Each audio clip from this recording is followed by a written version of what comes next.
नमस्कार दोस्तों, मित्रों, माताएं एवं बहनें।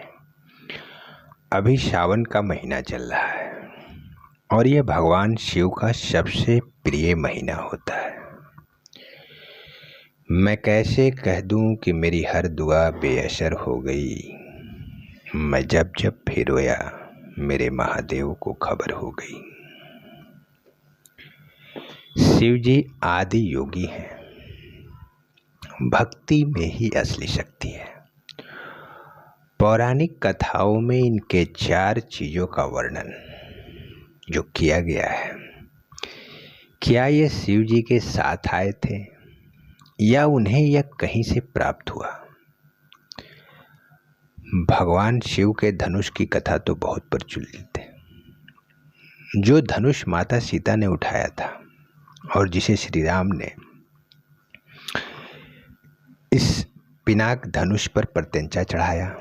सृष्टि के आरंभ में जब ब्रह्मनाथ से शिव जी प्रकट हुए तो साथ ही उनके साथ साथ 3 गुण भी प्रकट हुए, रज, तम और सत।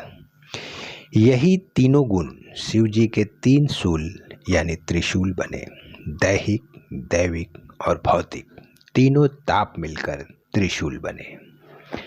इनके बीच सामंजस्य बनाए बिना सृष्टि का संचालन करना बहुत कठिन था।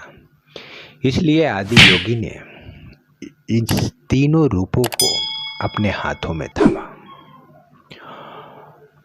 और भगवान शिव के हाथ में डमरू कैसे आया ये भी जानते हैं। सृष्टि के आरंभ में जब देवी सरस्वती प्रकट हुई तब देवी ने अपनी बीना के स्वर से सृष्टि में ध्वनि को जन्म दिया। ये ध्वनि सुर और संगीत के बगैर अधूरी थी और तब शिव जी ने 14 बार अपने डमरू बजाए, जिससे व्याकरण, ताल और सुर का जन्म हुआ। कहते हैं डमरू ब्रह्मा का स्वरूप है। सृष्टि के संतुलन हेतु इसे भी भगवान शिव अपने साथ ही रखते हैं।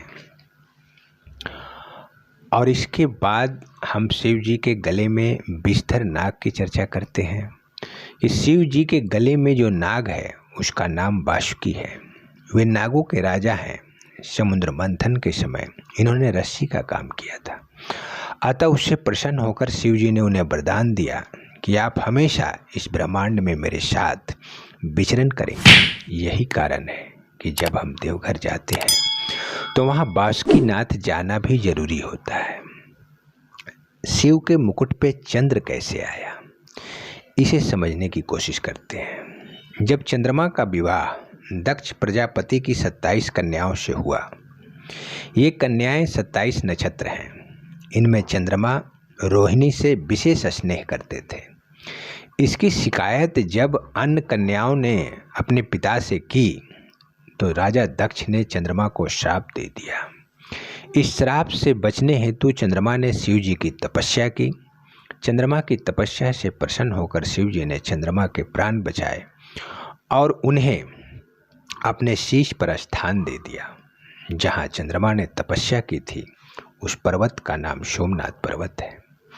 मान्यता है कि दक्ष के श्राप के कारण ही चंद्रमा घटता और बढ़ता रहता है और उनकी 27 पत्नियां जो 27 नक्षत्र हैं ये उसके साथ साथ चलती रहती है।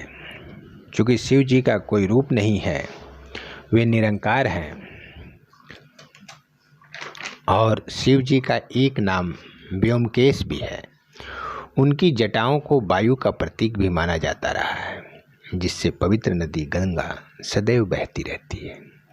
इसी कारण से भगवान शिव को जल चढ़ाने की परंपरा है। ऐसी पौराणिक कथा है कि जब गंगा स्वर्गलोक से सृष्टि में अवतरित हुई तो उनका प्रवाह अत्यंत ही तीव्र और उग्र था, जिसे नियंत्रण करने हेतु ही भगवान शिव ने उन्हें अपनी जटाओं में धारण कर लिया। अतः हम इस सावन के महीने में बस एक बार जोर से बोलेंगे, हर हर महादेव, हर हर महादेव।